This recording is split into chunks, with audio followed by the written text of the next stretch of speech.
Tonight, under the silver breath of the ocean wind, the fog rolls across the old coastal town like a soft shroud, hiding secrets beneath its calm. Welcome, dear listener, to Midnight Murmurs Radio. This is Evelyn Blackwood, guiding you through the lantern in the foggy cemetery.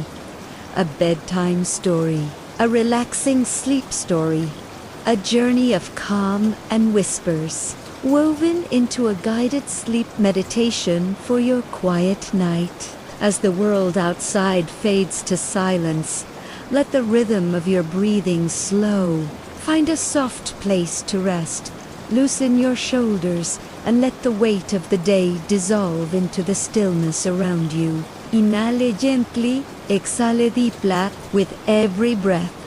Imagine the air becoming softer, cooler, carrying you toward a world suspended between waking and dreaming. You are safe here.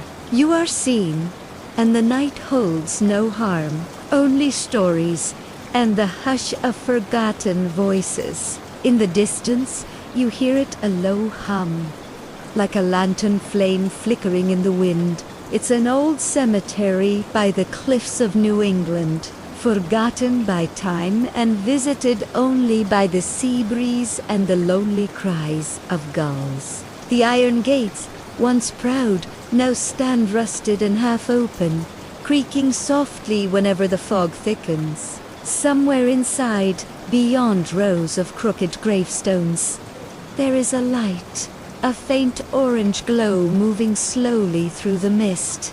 The townsfolk call it the Keeper's Lantern. No one knows who carries it, though the legend says it belongs to Jonathan Hawley, the last gravekeeper of Gramist Cemetery, who vanished one autumn night in 1897. Some say he walks the grounds still, guarding those who rest beneath the moss and stone. But others whisper that he is not guarding.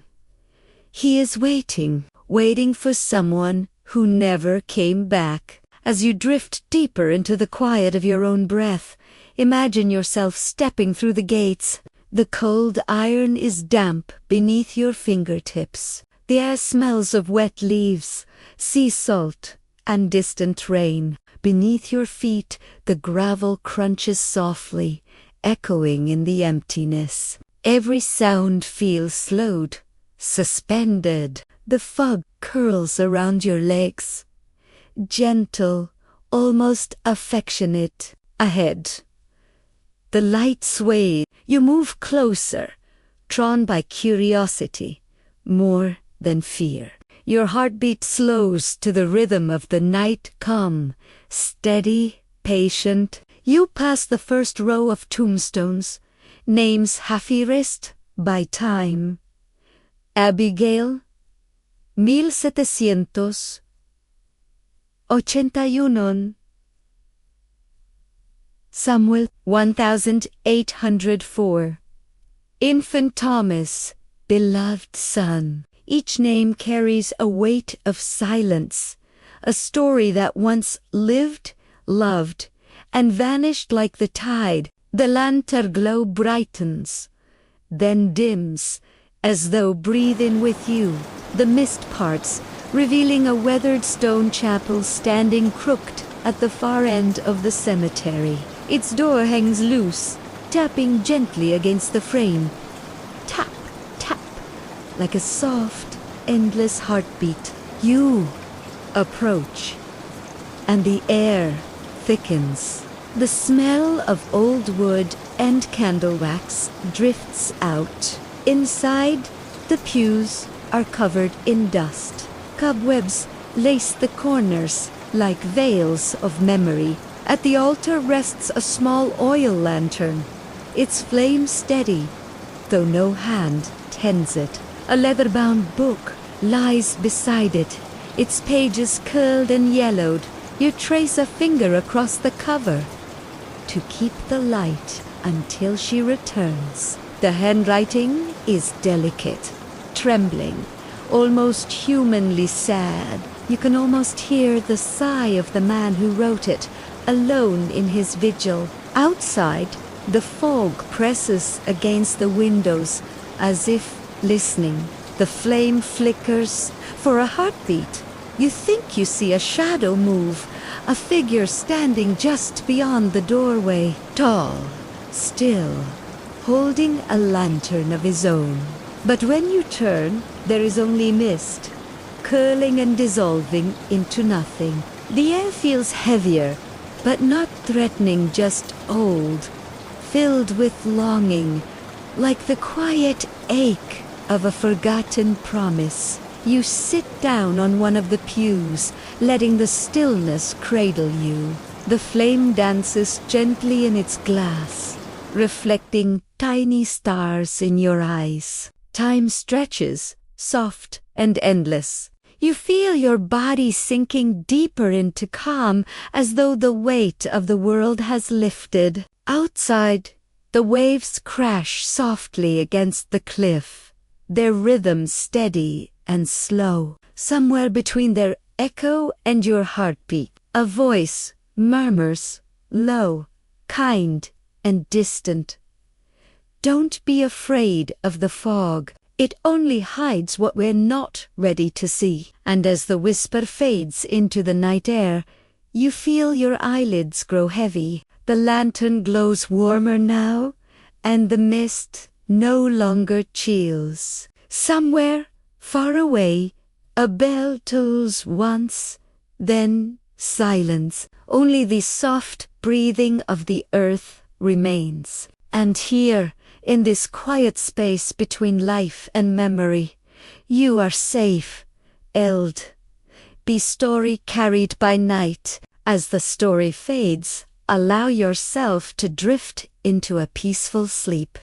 The flame in the chapel trembles as though remembering, and you can almost feel time itself pause. Outside, the fog thickens until the world becomes only gray and whisper. There is those, the kind of hush that exists only in places where souls still linger. You breathe slowly, letting the stillness settle into your chest. The light of the lantern paints long shadows on the walls, and in those shadows you begin to see shapes, memories, perhaps faint outlines of a man moving through the mist with a steady gait.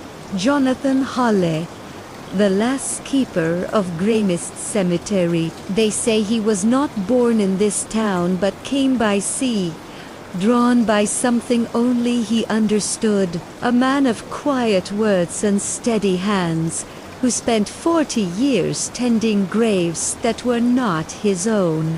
When the others left, when storms washed the shore clean of houses and hope, he remained. The villagers would sometimes see the glow of his lantern through the fog, moving from stone to stone, whispering the names of the dead so they would not be forgotten. In the records of the town, his life was simple, yet his eyes, they said, carried the kind of sorrow that never fades. That sorrow had a name: Elizabeth. She was the daughter of a shipwright, a woman who sang hymns at the chapel and brought wildflowers to the graves of children she never knew. Jonathan met her one evening when the mist was low and the bells were ringing for the evening prayer. They spoke little, yet each understood the quietness of the other. Two souls who belonged to the silence more than the noise of the world. They married when the sea was calm, and for a few short years, the cemetery felt less lonely. But fate, as it often does, in places touched by fog, grew cruel. A fever swept the town one winter, taking the weak first, then the strong. Elizabeth was among them. She was buried under the willow tree at the far edge of the graveyard, where the mist drifts first every morning. Jonathan built her headstone himself, carving her name with trembling hands, Elisa Bezale, beloved beyond death. After the burial, he was seen less and less in daylight. Only his lantern moved at night, and those who passed by heard him whisper to her grave, as though she might still answer. "I will guard this ground until you call me home," he promised. And he kept that promise longer than any mortal man could. The years turned, the iron gates rusted, and the town forgot. But the lantern never went out. Some said the light was only gas leaking from the marsh. Others swore they saw his figure walking the path even during storms. Children dared each other to run through the cemetery and touch the willow tree. Though none ever made it to her grave, the mist seemed to thicken around it, turning solid, protective, as if guarding the secret of their love. You listen now, still seated on the old pew, and for a moment the air shifts. The faint scent of lilac brushes past Elizabeth's favorite flower. The flame bends, as if drawn by invisible breath, and in that bending you sense presence, not frightening, not cold, simply there, like memory wearing a body made of air. You rise slowly, every motion soft, respectful. Your hand reaches for the lantern. The metal is warm, humming faintly, as though alive. When you lift it, a low hum fills the chapel, echoing beneath the rafters. Then, faintly, a man's voice, gentle, roughened by time, whispers near your ear, "Keep the light burning. She must find her way home." You turn, but there is no one. Only the sound of the fog pressing gently against the walls, and somewhere far beyond, the cry of the sea. You carry the lantern outside. The world is milk-white, infinite. Each breath you take feels like drawing in history itself. The gravestones rise like islands in a pale ocean. You walk between them, and the flame glows steady, as though guiding you towards something unseen. Then you say it, the willow tree swaying slowly, though there is no wind. Beneath it, a headstone half buried in moss. The letters are nearly gone, but you can trace them with your eyes. Elizabeth Halley. The moment your light touches the stone, a warmth spreads through the ground, subtle, like heartbeat under soil. You close your eyes, listening.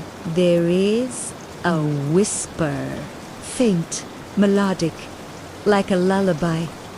"Jonathan," the fog is clearing, the lantern flickers. You kneel, feeling the damp earth beneath your palms, and a deep peace settles inside you, the kind that feels like forgiveness. For an instant, you understand.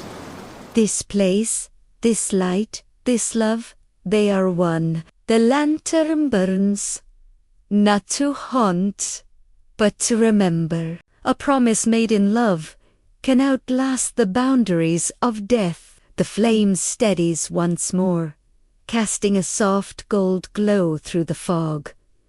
Somewhere above, the moon emerges, pale and kind. The cemetery no longer feels empty. You breathe again, deeper now, your heart slow and quiet. The light in your hand feels lighter, almost floating. You whisper to the night, "I will keep the light." And the fog answers with silence, a silence that feels like a blessing. This story holds you gently now, the world drifting away into calm gray. As the story fades, allow yourself to drift into a peaceful sleep. The night deepens, and the air grows softer, like breath lingering between worlds. The lantern still glows faintly in your hand, its light a quiet pulse against the heart of the fog. You stand at the edge of the cemetery, listening to the ocean sigh against the cliffs. Somewhere in the distance, a bell tolls once, then again, slow and deliberate. Midnight, and with that sound, the story turns its page. Tonight, someone else has come to the fog. Her name is Clara, young, curious, sleepless. She has traveled from the nearby university, chasing the legend of the gravekeeper's lantern, a story that had haunted her. Lectures and whispered through the town's oldest archives, Clara has always been drawn to the forgotten. Her professors called it obsession. She called it compassion. To her, history wasn't made of dates and wars. It was made of voices, trembling in the dark, waiting to be heard. She came to Greymist with a notebook, a camera, and the uneasy hope that she might see the impossible. The townsfolk warned her gently not to wander near the cliffs after dark. "The fog comes alive there," they said. But Clara smiled politely, pretending not to believe, though part of her secretly wished it were true. So, at midnight, wrapped in a wool coat and silence, she crossed the iron gate of the cemetery. The hinges groaned softly, like something waking from a long dream. The air beyond was cold, heavy with the scent of sea and stone. Her breath became mist. Her footsteps were the only sound. She followed the narrow path through crooked gravestones, the ground damp beneath her boots. The fog pressed close, curling like ghostly fabric around her shoulders. Her flashlight flickered once, twice, then went out. For a moment, she stood in complete darkness. But then, through the gray, she saw it. A warm amber glow, moving slowly among the graves. A lantern! A lantern! Clara's heart lifted, not in fear, but in wonder. It was real. The stories were real, she whispered to herself. Jonathan, Ale. The lights stopped, as if it had heard. The fog swirled gently, forming hollow shapes that seemed to listen. Clara took a cautious step forward, then another. The glow drifted away, deeper into the cemetery, toward the willow tree. She followed, her pulse keeping pace with her breath. The night made no sound but the whisper of leaves and her own heartbeat. When she reached the tree, the light dimmed. There was no one there, only the old headstone, slick with dew, the inscription almost gone. But beside it the lantern burned softly, resting on the ground. Its flame was steady, too steady for the wind that brushed through the branches. Clara knelt. The warmth of the lantern kissed her face, a tender heat in the chill night. "Hello," she whispered. "Is anyone here?" Her voice was small, swallowed by fog. And then she heard it. A sound not quite human, not quite wind. A whisper, low and melodic. Like the memory of a voice, you found the light. Clara froze. Prove? The fog stirred at her feet, winding like silk ribbons. A figure began to take shape, tall, thin, his outline wavering as though carved from mist. A man in an old coat, his hat low, holding nothing, yet surrounded by a faint radiance. His eyes, or the memory of them, glowed with sorrow that did not frighten but moved her. She wanted to speak, but her lips trembled. The figure raised a hand, slow, deliberate, as if greeting an old friend. "You should not be here." he sighed softly, his voice echoing like two tones of the same note. One alive, one not. But now that you are, keep your heart quiet. The fog listens. Clara nodded without knowing why. The lantern's flame flickered brighter, casting shadows that seemed to bend toward her. Curious and kind, she felt an odd calm, as if the weight of years was pressing gently against her soul. "I've been looking for you," she whispered, though she didn't know whom she spoke to. The ghost, the legend, or the story itself. The man tilted his head, and for a moment she thought he smiled. Then he said, almost lovingly, "The light remembers who holds it." The fog surged, swallowing him whole. The lantern flared once, then stayed. Clara blinked, and he was gone. Only the soft hum of the night remained, and the rustle of the willow branches sighing above. She stayed there for a long time, the lantern beside her, its flame mirroring the rhythm of her breath. Finally, she picked it up, cradling it close to her chest. The warmth seeped into her skin, gentle and alive. She whispered to the darkness, "I'll keep it safe." From the mist came a faint reply, almost a sigh. "That's all we ever wanted." And just like that, the fog thinned. The night grew still, and Clara felt something unseen watch over her. Not in malice, but in quiet gratitude. As she walked back toward the chapel, the flame guided her like an old companion. The world around her slowed to silence. The wind rested. Even the sea held its breath, and somewhere in that stillness, the boundary between the living and the remembered blurred, as soft as a dream. As the story fades, allow yourself to drift into a peaceful sleep.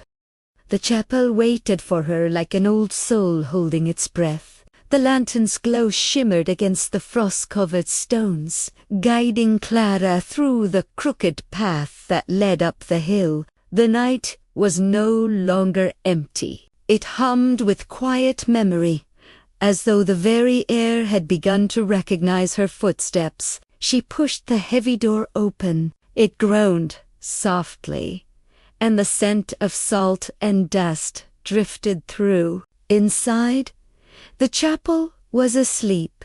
Wooden pews, warped by time, leaned slightly toward the center aisle. Candle holders sat untouched, their wax frozen in mid, and at the far end, beneath a cracked stained glass window, stood the altar, modest, lonely, its marble surface etched with names long erased by the years. Clara walked slowly, her boots echoing faintly against the stone floor. Every step sounded like a heartbeat that didn't belong to her.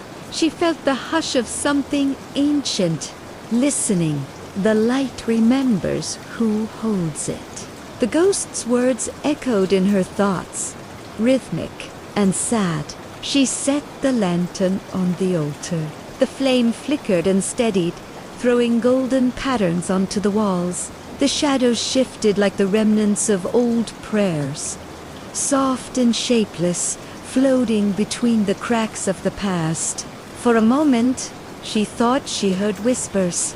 Not words, just a murmur, the kind that rises when memory brushes against silence. Then the whispers began to take form, faint at first, then clearer. Names. So many names, spoken as if by wind through hollow spaces. Agnes, ... Matthew, ... Elara. They came and went like waves, fading and returning, never in full sound, but always in meaning. Clara's heart tightened. She opened her notebook, flipping through the pages she'd written during her research. Faded census records, fragments of epitaphs, pieces of folklore, eberiname, erre. Everyone she had read now spoke from the walls. They weren't haunting her.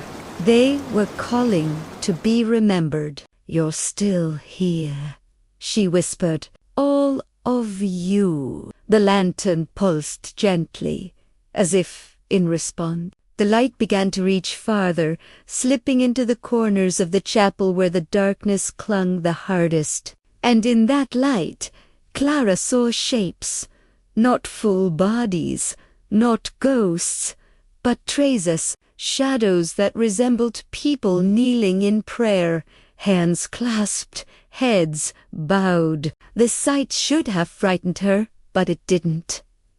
It filled her with a quiet ache, like finding an old photograph in a forgotten drawer. One of the figures near the altar turned slightly. Clara felt its gaze, soft, sorrowful, and knowing. She took a careful breath.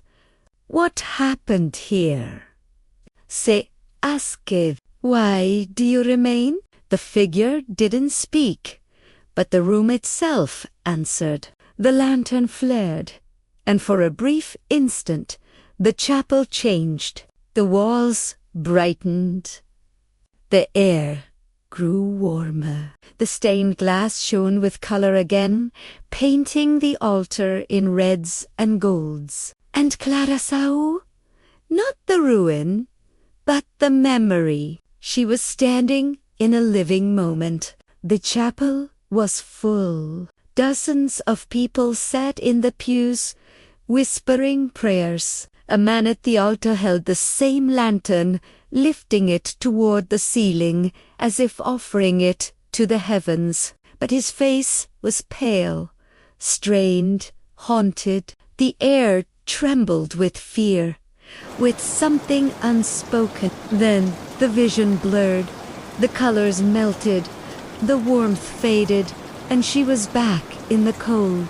The echoes dissolved into silence, leaving only her breath and the soft glow of the lantern. She understood then.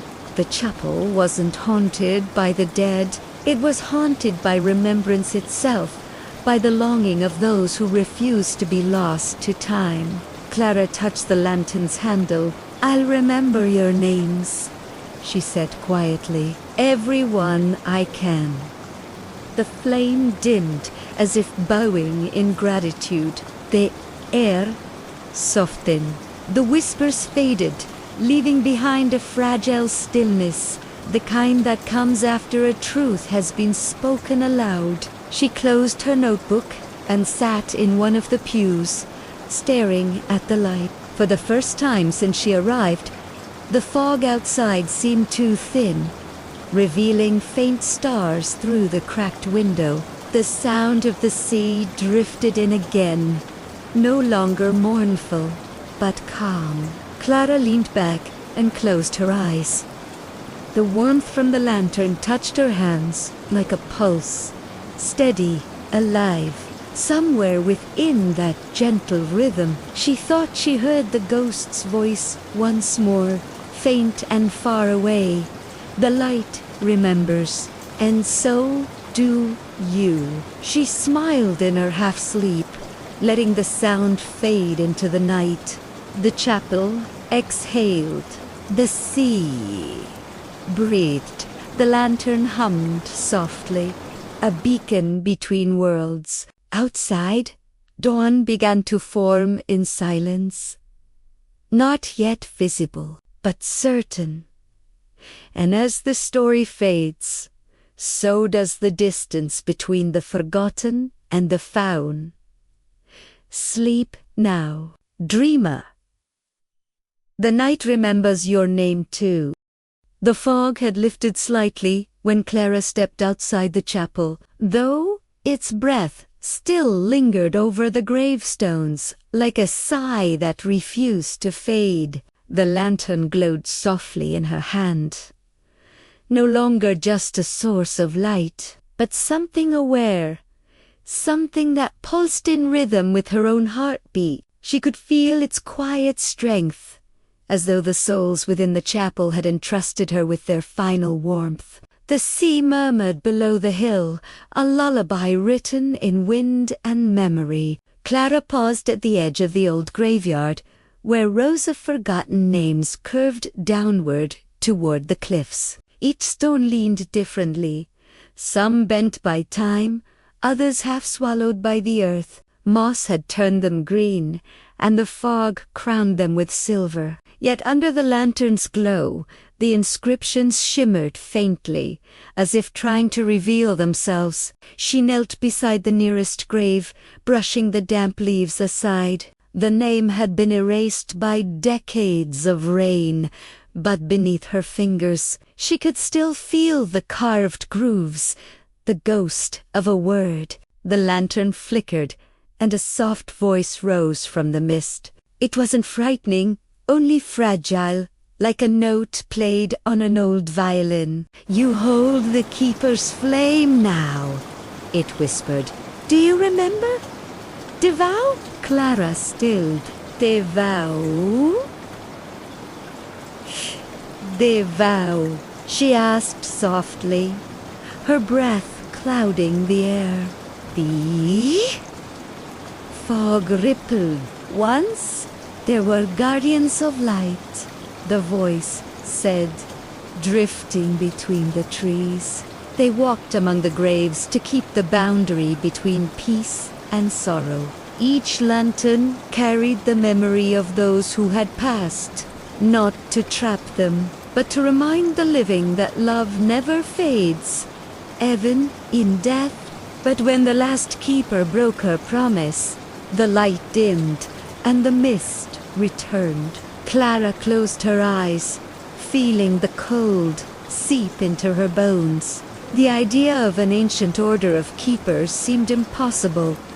Yet in this place, impossibility had already lost its meaning. What promise did she break? Clara asked it. The fog deepened, curling around her boots, whispering like silk. She turned away from remembrance. She tried to bury the past instead of guiding it, and so the dead forgot their names. The words struck her heart like a memory too painful to hold. She thought of her own life, of leaving her hometown, of her mother's grave she rarely visited, of the way she avoided grief by turning it into research. Maybe she too had been running from remembrance. She stood slowly, gripping the lantern tighter. Then maybe it's time someone remembered again, she said. The voice fell silent. Only the sea answered, steady, unending, forgiving. She began to walk through the graveyard, her boots brushing against wet grass. The light followed, spilling over each headstone she passed. And with each flicker, the names began to reappear, faintly at first, then clearer. Eleanor Finch, Thomas Halley, Jonah Blythe. One by one, the fog yielded their stories back to the world. Clara felt a strange calm fill her chest. Not fear, not pity, but peace. The air around her shifted, becoming warmer, like a hand resting gently on her shoulder. She looked toward the cliffs, where an old wrought iron gate stood half open. Beyond it, a narrow path led down toward the shore, where something shimmered faintly in the mist. The voice returned softer now, almost part of the wind. The keeper's oath must be renewed, it said. Carry the light to where the sea meets the stones. There lies the heart of what was lost. Clara hesitated, glancing back at the chapel. Through the cracked window, she could still see the dim glow of the altar flame. It pulsed once, like a heartbeat bidding her farewell. Then she turned toward the gate and stepped through. The descent was slow, the stones slippery beneath her feet. Every breath she took seemed to echo through the fog, blending with the rhythm of the waves. The scent of salt grew stronger. Somewhere far below, she heard the faint toll of a bell. Not the chapel's, but something older, deeper, buried beneath time. When she reached the bottom of the cliff path, she saw it. A small stone circle, half submerged in sand, surrounded by remnants of shipwrecked wood and seaweed. At its center, a rusted lantern stand leaned toward the sea. The wind howled through the ruins, carrying whispers of the same name she'd heard in the chapel. She raised her lantern high. Its golden light spilled across the stones, and for an instant, the mist cleared completely. Beneath the waves, she saw faces calm, sleeping, eternal. Not trapped, not lost, simply waiting to be seen. The voice spoke once more, almost fading into the wind. Now you understand, Keeper. To remember is to heal. To light the path is to love. Clara bowed her head. The lantern's glow deepened into a soft blue, merging with the sea's rhythm. She felt the past settle, not as weight, but as warmth. The promise had been renewed.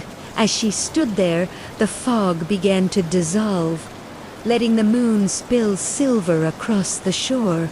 The air grew quiet, the waves gentler, the world softer.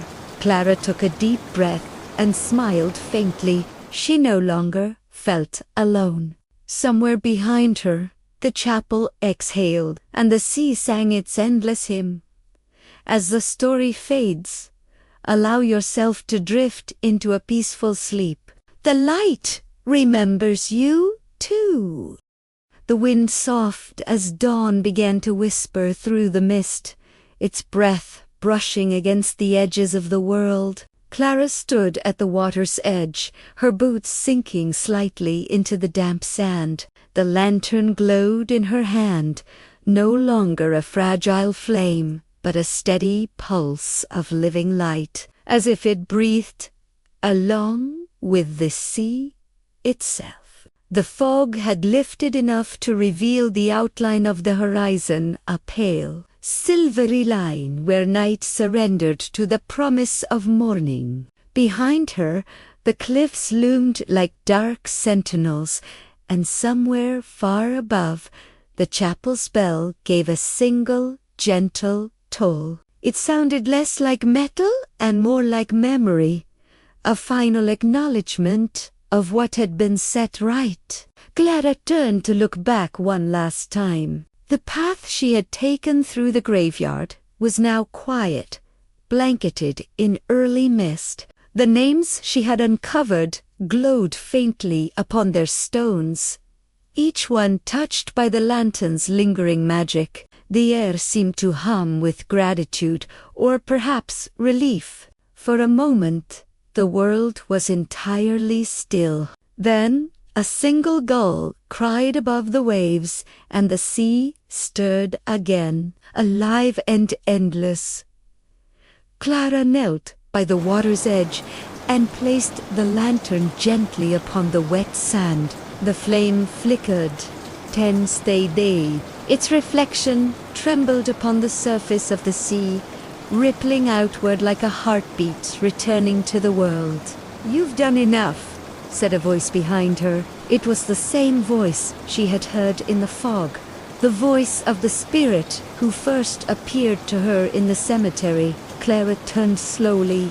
The ghost stood near the rocks, its form faint but radiant in the dawn light. No longer cloaked in sorrow, it appeared peaceful, its edges soft like smoke caught in a sunbeam. "They remember now," it said, its tone carrying the weight of centuries.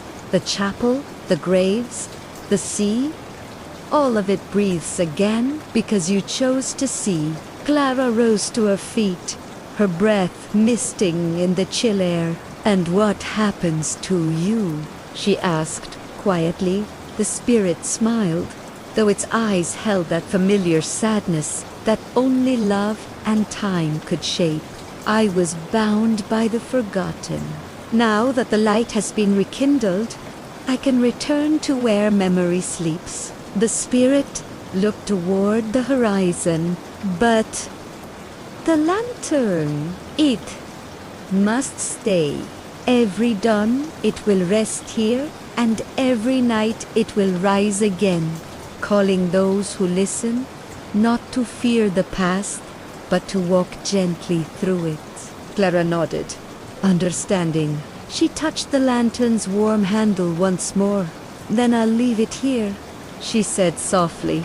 "The sea will guard it." The ghost inclined its head. "The sea remembers everything," it murmured. "It carries the stories of all who ever lived, in waves, in whispers, in the turning of tides." A faint shimmer rippled through the air, and the spirit began to dissolve, not vanishing, but blending into the light, as though the morning itself was embracing it.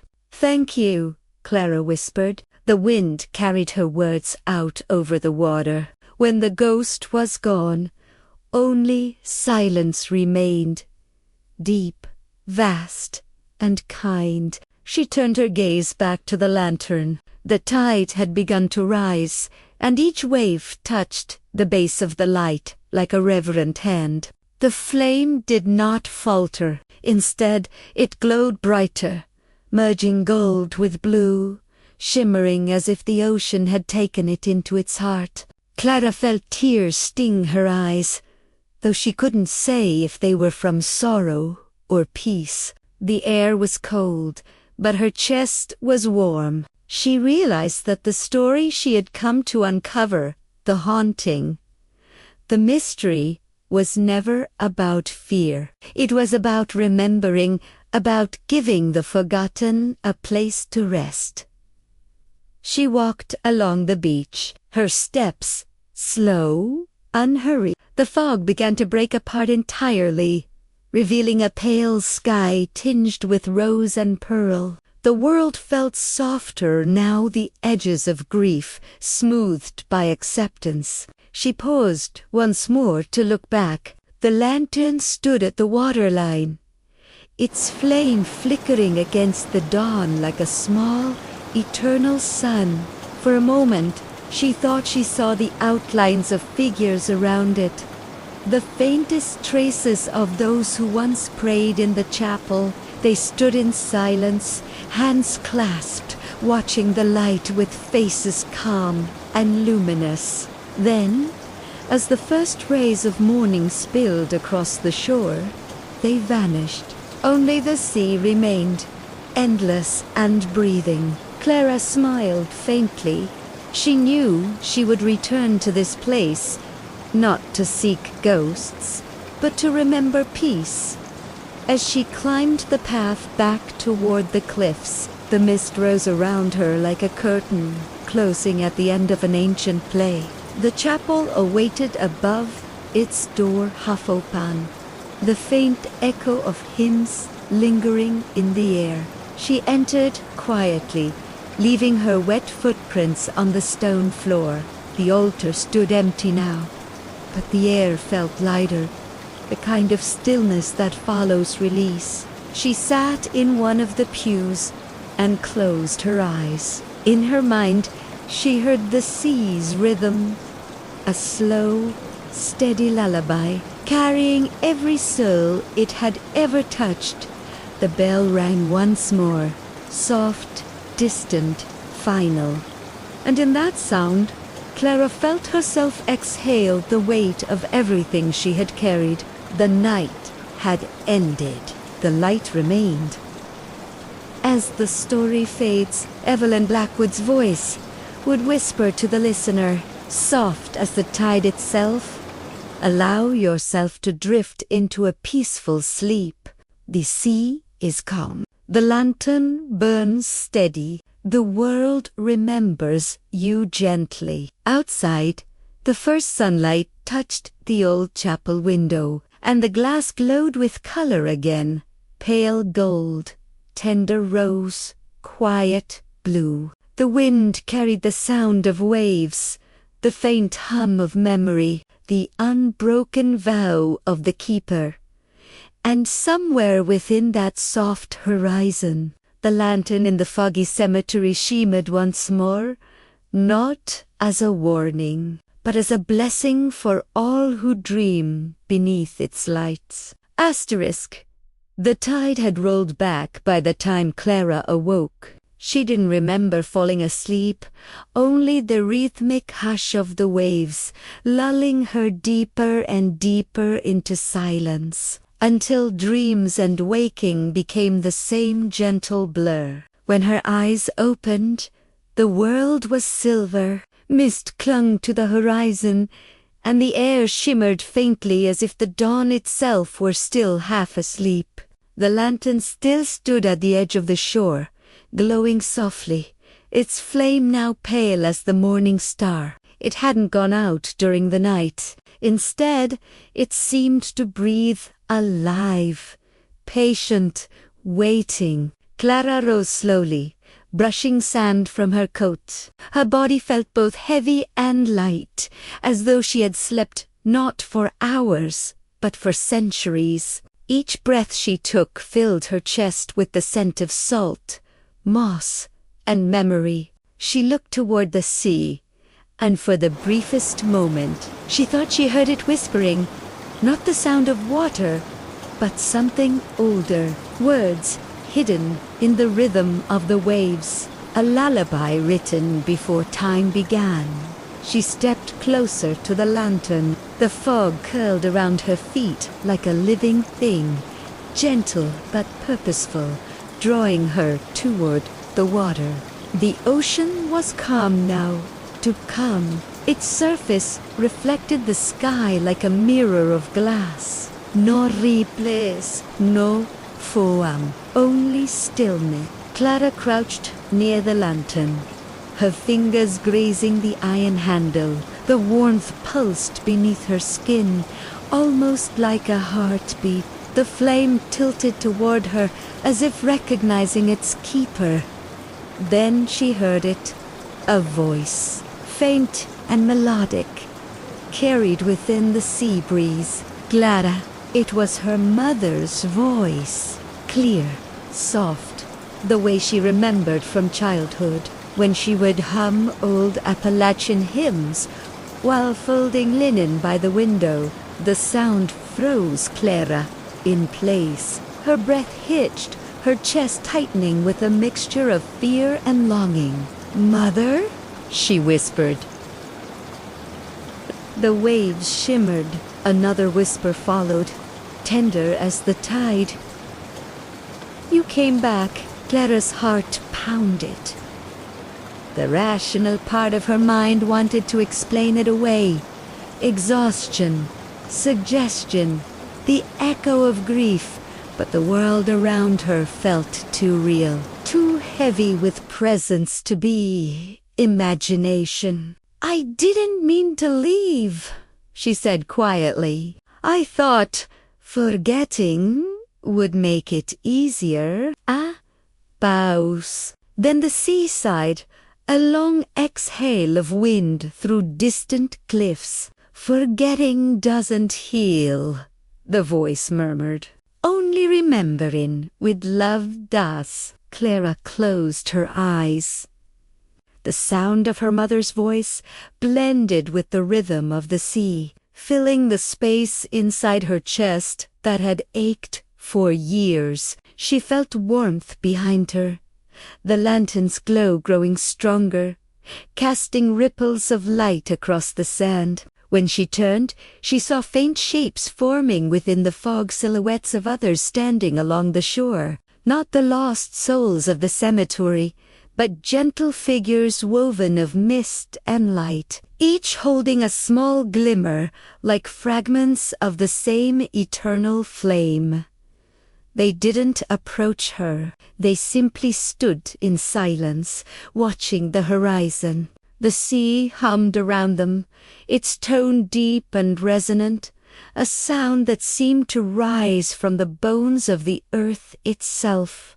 The air trembled with a quiet truth, that all things connected, lieben or gone, existed in one unbroken circle. Clara felt herself breathing slower, steadier, the tension in her shoulders released. She whispered to the sea, "If you are still here, if you all remember, what do I do next?" The answer came not in words, but in motion. The tide surged forward, slow and deliberate, washing over her boots. The lantern's light reflected across the surface like a path stretching into infinity. Then, from beneath the waves, something emerged, not an object, not a creature, but a melody, soft, ancient, woven from the echoes of every name she'd spoken, every prayer left unfinished in the chapel. It was music made of memory.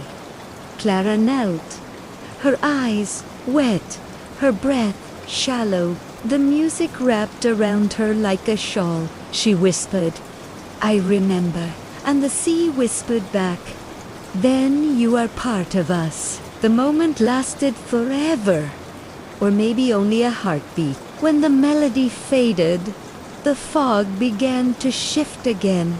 The silhouettes dissolved into light. The tide receded, leaving the beach untouched. Only the lantern remained, its flame steady, its light now tinted with the faintest blue, like moonlight trapped in glass. Clara felt calm, her fear replaced by understanding. She wasn't meant to banish the past, she was meant to guide it home. The wind rose again, carrying with it the scent of pine from the cliffs above.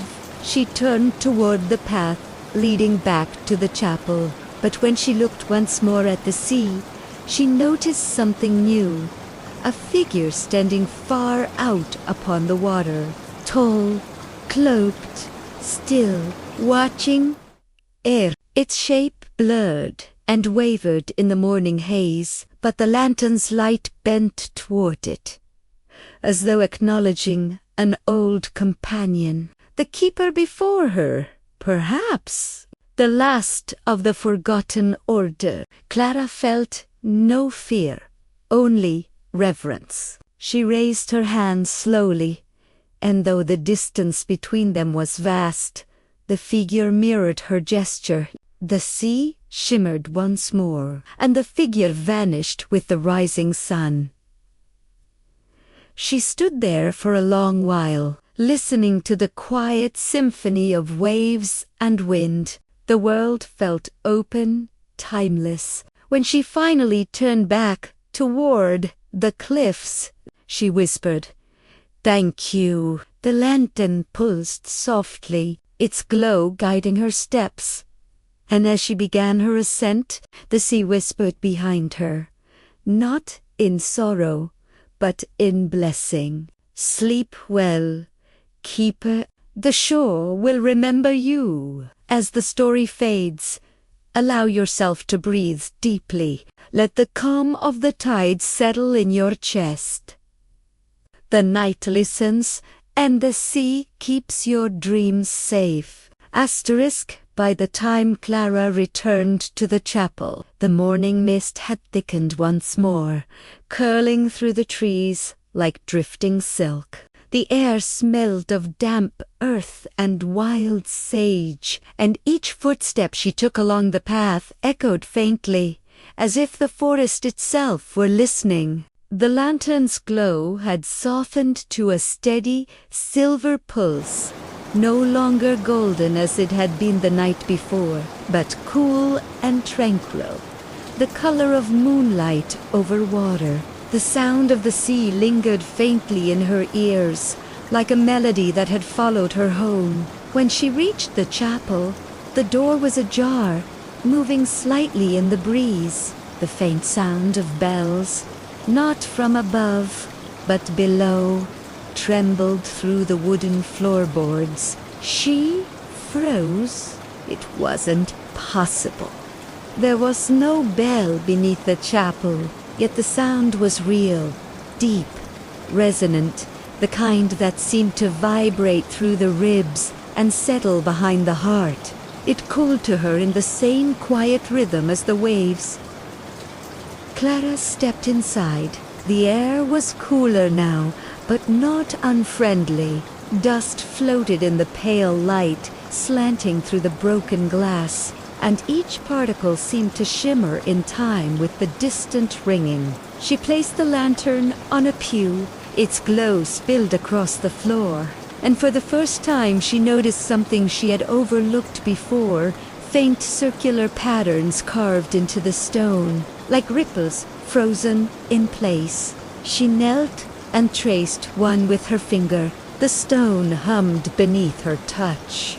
The sound of the bell deepened, clearer now, as if responding to her presence. Beneath the chapel, something was awake. The song of the sea, she murmured. It's here, too. She looked around until her gaze caught the edge of the altar.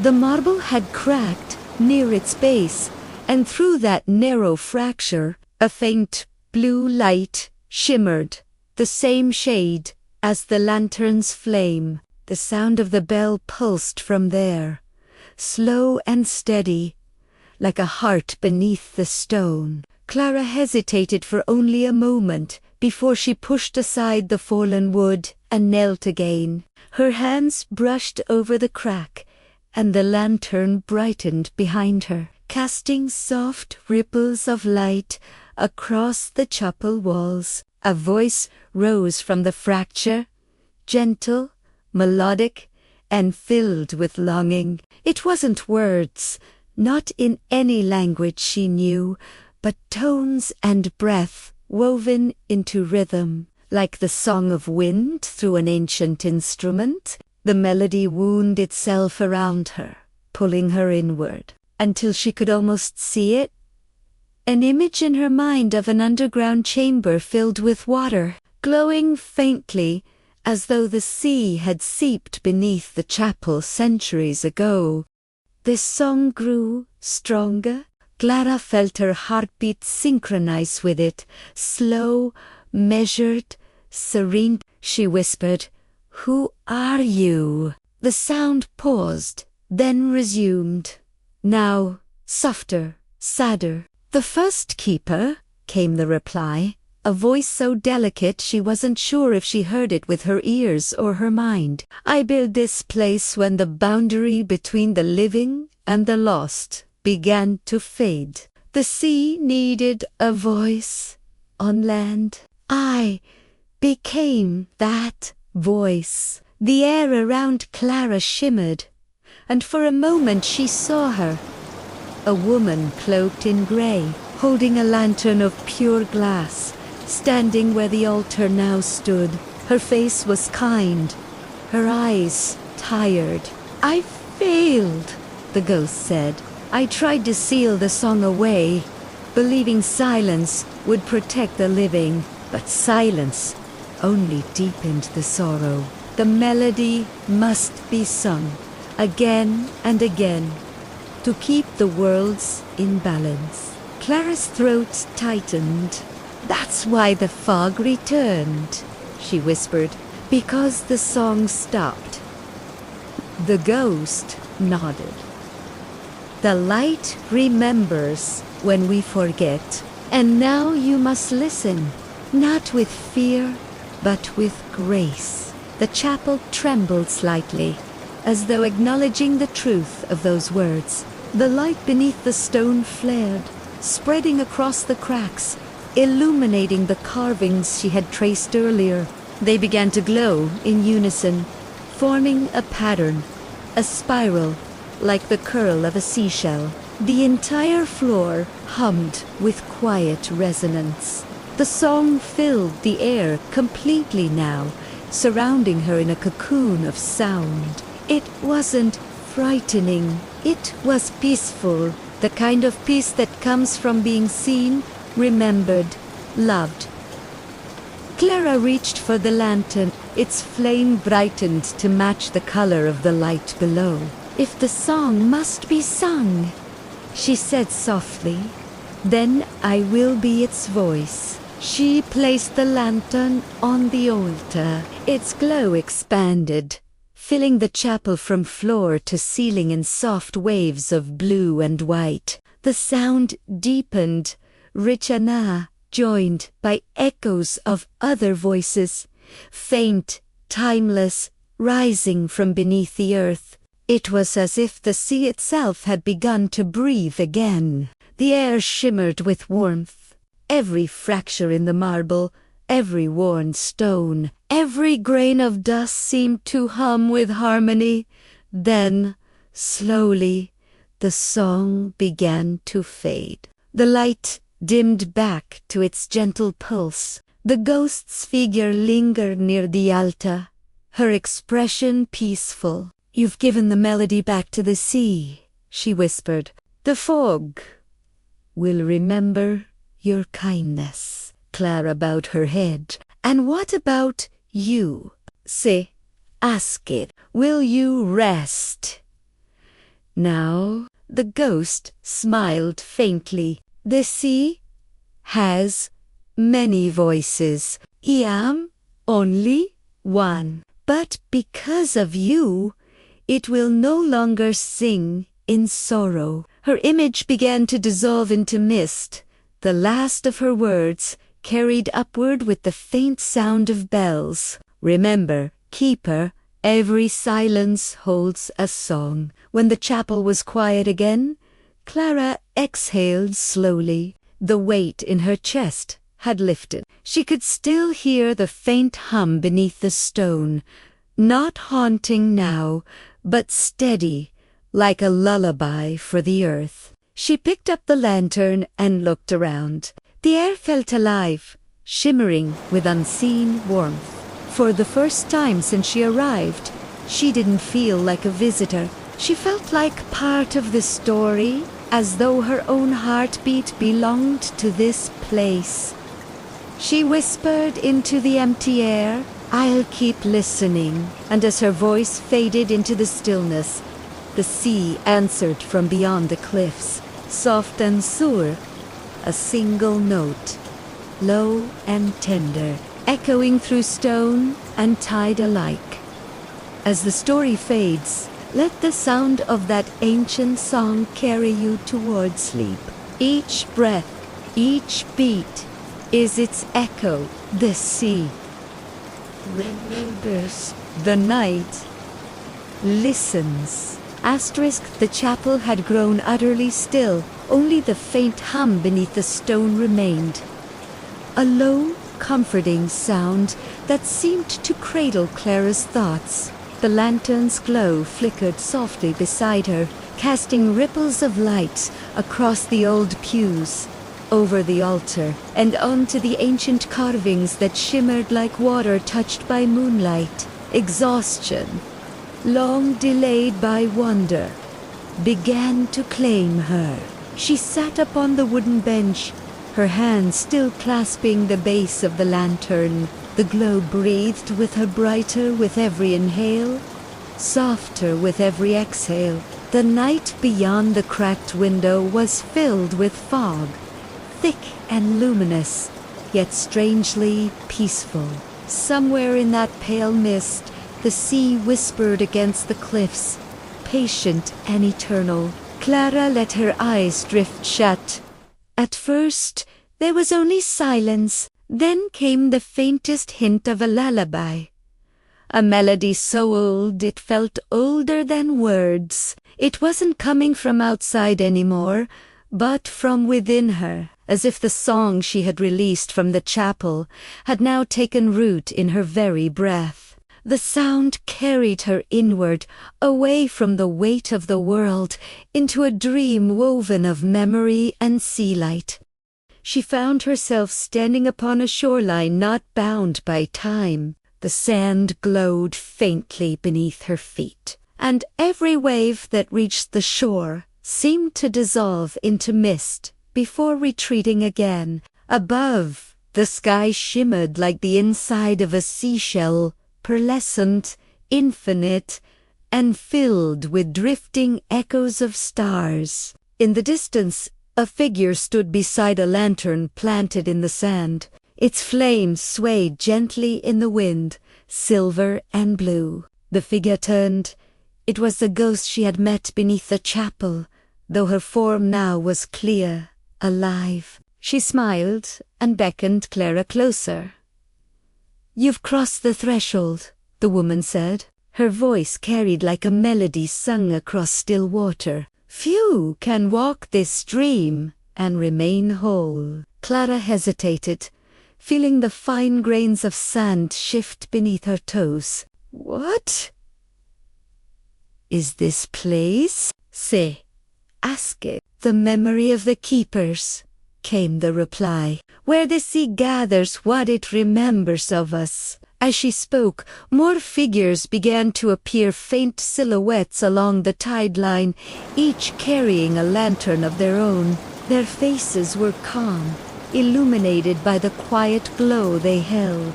Some looked ancient, some young, but all shared the same serenity, as if they were part of one endless story. "These are the voices you heard," the woman continued. Each keeper sang their part of the song across the centuries. Each kept the boundary between worlds balanced. Clara felt her heart swell with something she could not name. Awe, perhaps, or belonging. "And now it's my turn," she asked softly. The woman nodded. "You listened when others turned away. That is what makes a keeper. The world forgets its melodies. It needs those who will remember." The sky shimmered brighter. Waves began to rise in slow motion, not with fury, but with grace, forming shapes of light and shadow, moments frozen in the flow of time. Within one wave, Clara saw the chapel being built, stone by stone. In another, she saw herself as a child, humming to the sea during storms without knowing why. The dream was showing her what the sea remembered. Every whisper, every act of kindness, every fragment of courage that had ever reached its depths. The woman stepped closer, her presence warm as sunlight filtered through mist. "The song isn't only for the dead," she said. "It's for the living, for all who have lost their way in silence. When they hear it, even faintly, they find their way home again." Clara nodded, tears glimmering on her lashes. "Then I'll keep singing," she said, "even if no one else hears." The woman smiled. "Someone always does. Even silence listens." The dream shifted. The tide began to glow brighter, turning the entire shoreline into a river of light.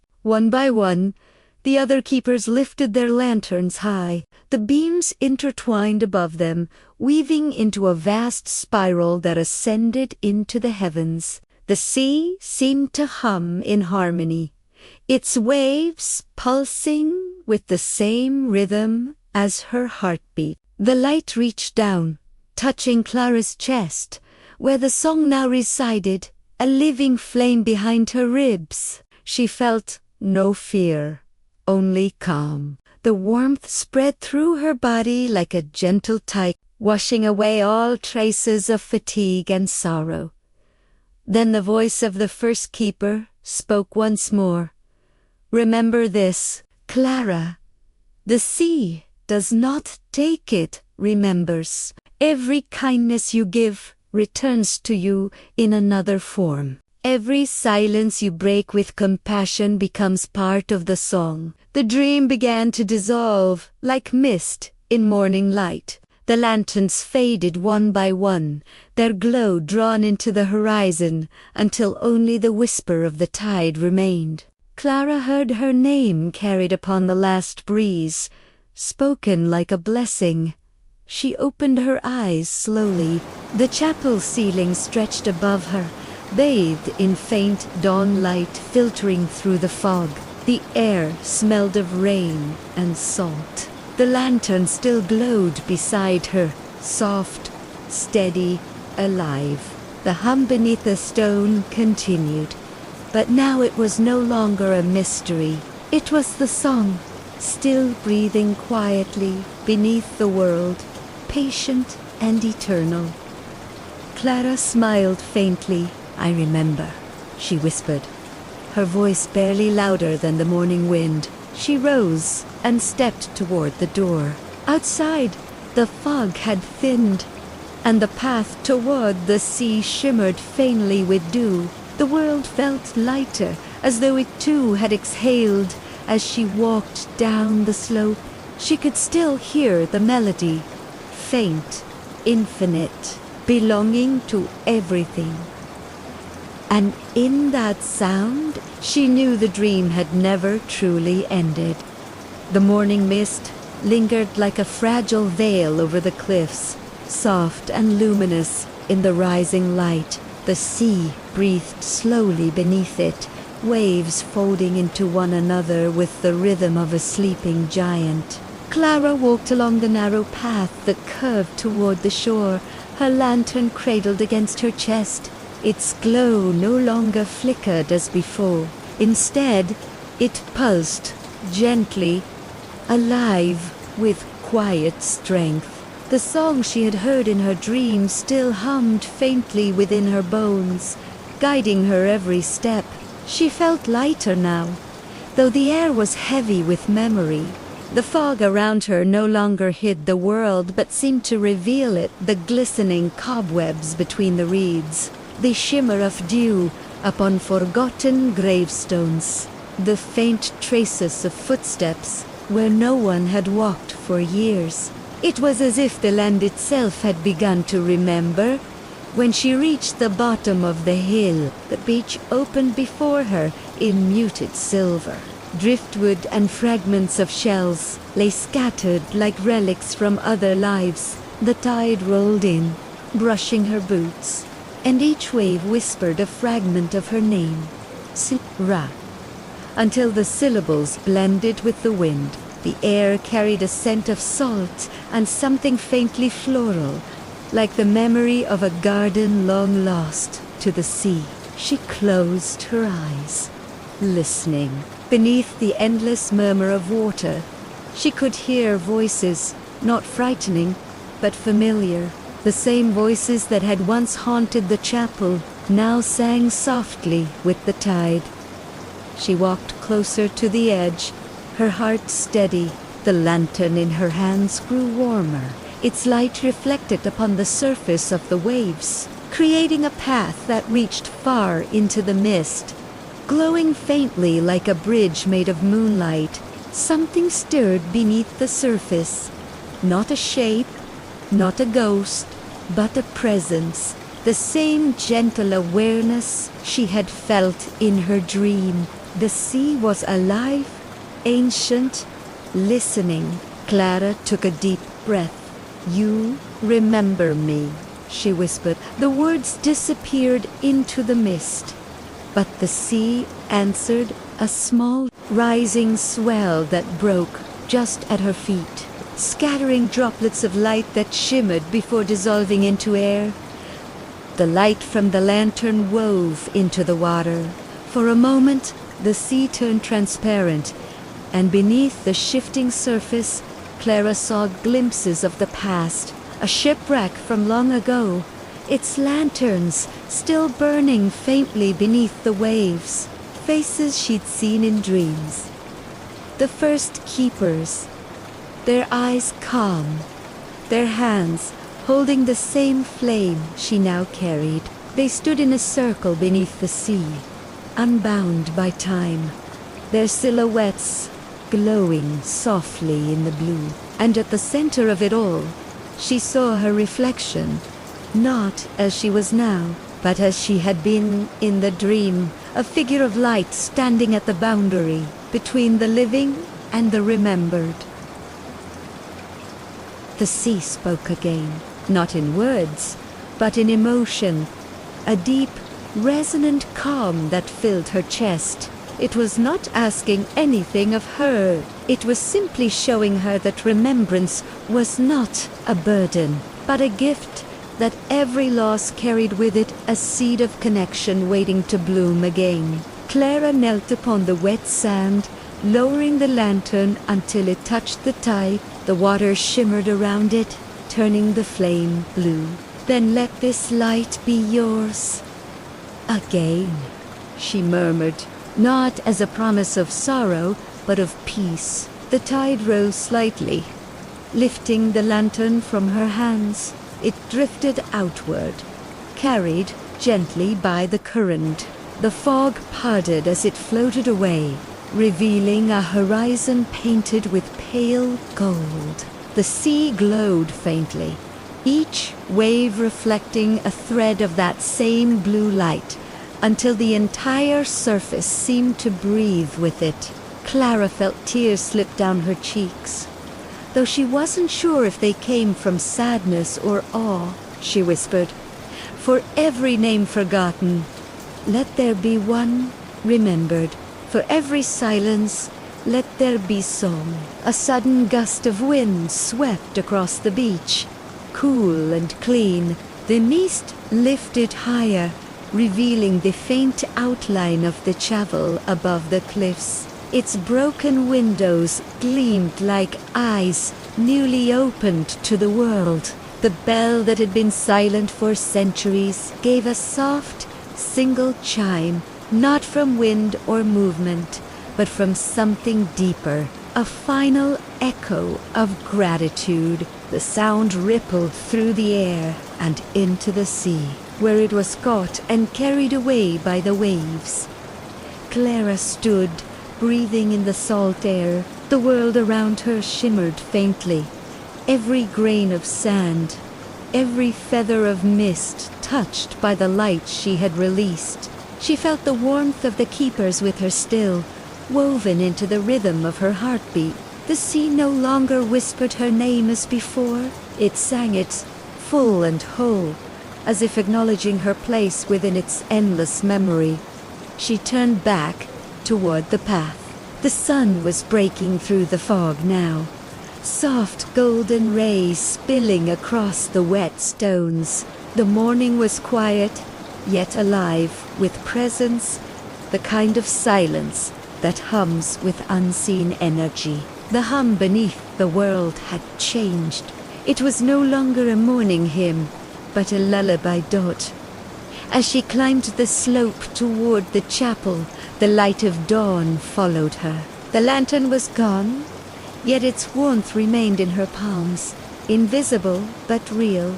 She looked back once more at the sea, watching the horizon shimmer like liquid silver. For the first time, she felt that she wasn't walking away from something lost, but towards something eternal.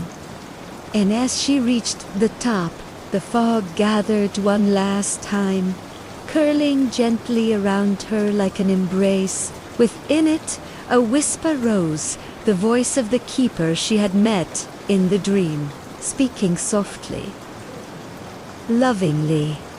"The sea remembers your name, Clara, and so will time." Clara smiled faintly, her heart quiet and full. The world had awakened, and so had she. As the story fades, allow yourself to drift into a peaceful sleep. The sea remembers you too, in every wab, in every breath of wind that touches the night. Evening returned as softly as a sigh. The light of the sun melted into gold, then amber, and finally into a pale silver that touched the edges of the world. The fog came back too, not thick or cold as before, but gentle, almost tender, as if the sea itself wished to wrap the land in quiet comfort. Clara stood once again at the crest of the hill, gazing down at the shore below. The lantern was gone, yet its glow lived within her, steady as breath. Each heartbeat felt like a pulse of light spreading through her veins. The chapel behind her was no longer silent. Its broken windows shimmered with a faint blue radiance that pulsed in harmony with the sea. The bell had fallen still, but in its silence, Clara could sense a new sound, a hum beneath the surface of the world, neither of stone nor of air, but of memory. It was the same melody that had carried her through dreams and fog, a song older than words, patient as eternity. She stepped through the graveyard once more, the damp grass brushing her boots, the stones glinting faintly beneath the twilight. The names she had restored now shone with a calm inner glow, as if each grave had become a small lantern of its own. She touched one gently, Eleanor Finch, and felt a whisper rise from the earth, not as a voice, but as a feeling. Gratitude, peace, release. She smiled softly. "You're home now," she murmured. The breeze carried her words away, scattering them among the stones like seeds. As night deepened, the mists drifted higher, and Clara found herself drawn back toward the cliffs. The sea below glimmered faintly, waves rolling in slow, luminous curls. It was not dark at all. The water glowed from within, as though 1,000 tiny souls had taken shape as lights beneath the surface. She sat on a smooth stone at the edge of the slope, her hands resting in her lap, her eyes fixed on the horizon. The sound of the tide was slow and even, like the breathing of a sleeping world. For the first time in her life, Clara felt utterly still. Then, very faintly, the voices began. They came not from any single direction, but from everywhere at once, woven into the sound of the waves, the rustle of grass, the whisper of the wind. They were the same voices she had heard before, though softer now, no longer trapped between sorrow and silence. Each carried a tone of calm acceptance, of stories completed and wounds finally closed. She could not make out the words, but she didn't need to. She could feel their meaning: gratitude, remembrance, continuity. Asterisk, as she listened, the world around her seemed to slow. The fog drifted in graceful ribbons, forming shapes that danced along the shoreline, silhouettes of people holding lanterns, walking hand in hand, their light blending with the sea's reflection. The scene was not ghostly, but serene, like a memory set free to wander.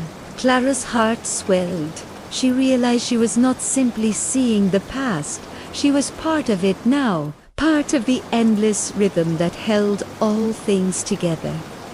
The air grew warmer, touched by the scent of salt and lilies. She thought of her mother's voice humming lullabies when storms rattled their small house by the bay, of the nights she'd watched the sea from her window and felt both fear and fascination. All of it, every moment, had led her here, to this quiet place where time dissolved and the heart learned to listen again.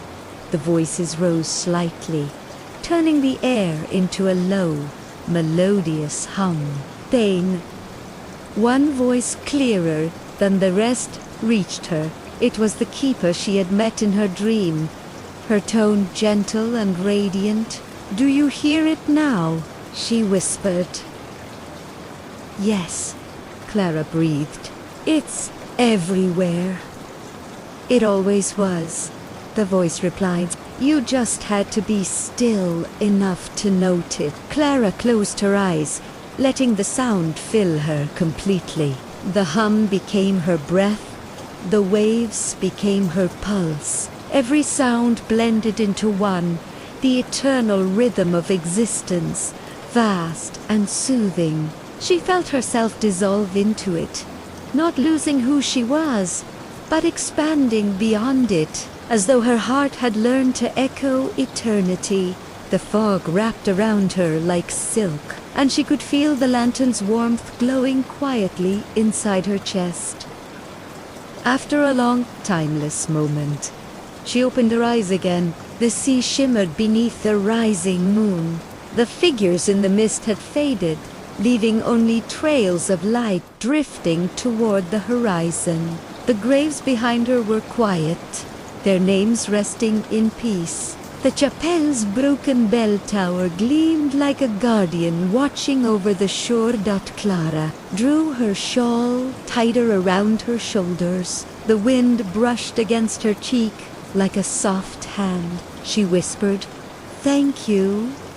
And though no voice answered, the sea replied with a single calm wave that rolled up and touched the stone where she sat, a simple gesture of acknowledgement.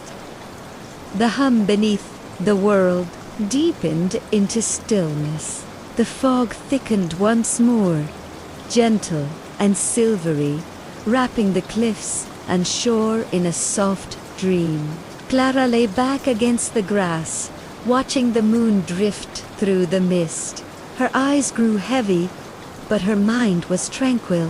The tide whispered softly, repeating her name in endless variations, not to summon her, but to cradle her in remembrance. Somewhere deep within the fog, a faint glimmer of blue light appeared, drifting slowly toward the sea, the echo of her lantern, alive once more. Clara smiled faintly as her breathing slowed, her thoughts sinking like stones into calm water, and as her consciousness began to dissolve into the vast hush of the night, she heard the keeper's voice one final time, a whisper woven through the rhythm of the tide. "Sleep now, keeper of light. The sea remembers, and so shall the stars." The wind soft, the waves gentled, the world sighed, peaceful and whole. As the story fades, allow yourself to drift into a peaceful sleep. The whispers of the tide will keep you safe, carrying your dreams across the calm horizon until morning returns. Asterisk. The first light of dawn broke gently across the horizon, soft and fragile, like a new breath drawn by the world after a long sleep. The fog had thinned into faint ribbons that drifted lazily above the sea, and the waves gleamed with silver as they rolled against the shore.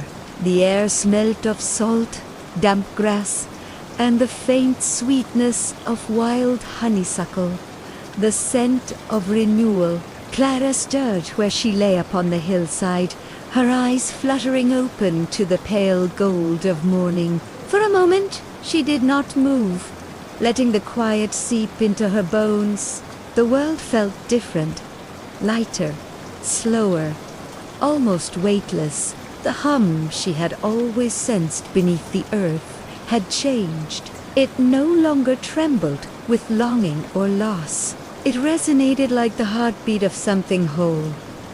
She sat up slowly, the hem of her dress damp with dew, her hair haloed by the soft mist. The chapel stood above her, still weathered and broken, but no longer lonely.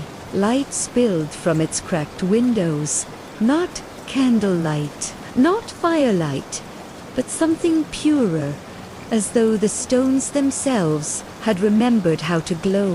The bell tower glimmered faintly in the sun, the same blue warmth that had once filled the lantern now weaving through its iron frame. The graves across the slope gleamed gently, their names etched in living light. It was as if every forgotten soul had awakened with the dawn, breathing once more with the rhythm of the world. Clara rose, brushing the dew from her palms. She no longer carried the lantern, yet when she looked at her hands, She could still see the faint shimmer of its glow beneath her skin, as though the light had chosen to remain with her. She smiled quietly to herself. "You stayed," she whispered. The wind answered with a soft rustle through the grass, a tender sigh that felt like gratitude. She walked slowly toward the chapel. The door creaked as she pushed it open, revealing the interior bathed in pale blue light. Dust motes floated lazily through the air, glowing like drifting fireflies. The old pews were the same. The altar still cracked and ancient, but there was a stillness here now, a kind of sacred silence that hummed with gentle life. The lantern stand at the altar was empty, yet the light remained, floating softly in the air, like a memory that refused to fade. Clara approached, her footsteps echoing faintly across the stone. "It's done," she said quietly, her voice barely above a whisper. "The sea remembers. The keepers are at rest." The glow pulsed once, brightening for a moment before softening again. She placed her hand above it, not touching but feeling its warmth radiate through her. A sense of peace filled her chest. Not triumph, not sorrow, but balance. For the first time, she felt she understood what the old keeper had meant. That remembrance was not about holding on, but about letting things live again within you.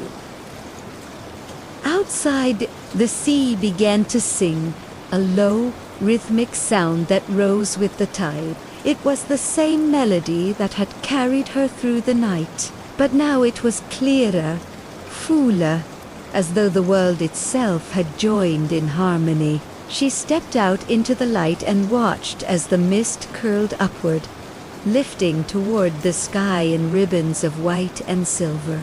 Sunlight streamed through it, scattering into colors too soft to name. The sea sparkled, and for a moment she could almost see faces within the waves. Calm, smiling, radiant, the keepers, still watching, still remembering. She thought of her life before this, the endless hours spent chasing meaning in books and silence, the ache of things left unsaid. Now she understood that the answers had always been there, whispering beneath the noise of the world, waiting for her to be still enough to listen. The lantern's flame had never been about ghosts or mystery. It had been about connection between past and present, between the living and the gone, between grief and grace. Clara turned her face toward the wind. Closing her eyes, she could feel warmth on her skin, the weight of morning sun, the hush of waves below. Everything breathed in unison. Her heart, the sea, the sky. It was as though she had become part of a great, endless song. Then she heard it, the keeper's voice, faint but distinct, carried through the breeze, like the echo of a bell underwater. "You kept your vow? It's I. Softly, now go and live. The light belongs to you." Tears welled in Clara's eyes. Though she did not cry, she simply let them fall, warm and steady, into the grass. She whispered back, "And I will remember." With one last glance at the chapel, she turned toward the path that led away from the cliffs. The village below lay half hidden in morning fog, its rooftops glimmering with dew. She began to walk, each step slow, deliberate, grounded. The world no longer felt heavy with secrets. It felt alive, breathing, aware. Birds stirred in the distance. The tide rose with the sun. The horizon burnt faintly gold dot, As she reached the bend, where the path disappeared into the woods, she looked back one final time. The chapel's bell gave a single, soft chime, clear and weightless, echoing through the mist. The sound followed her like a blessing. The fog lifted completely, and sunlight spilled across the sea, bright and boundless. Clara smiled, her heart quiet and whole. The light that had once been bound to a lantern now shone freely in the morning air. Within her, around her, beyond her. It was eternal, unbroken, alive that the sea whispered once more. Its tone neither farewell nor greeting, but something in between, a promise.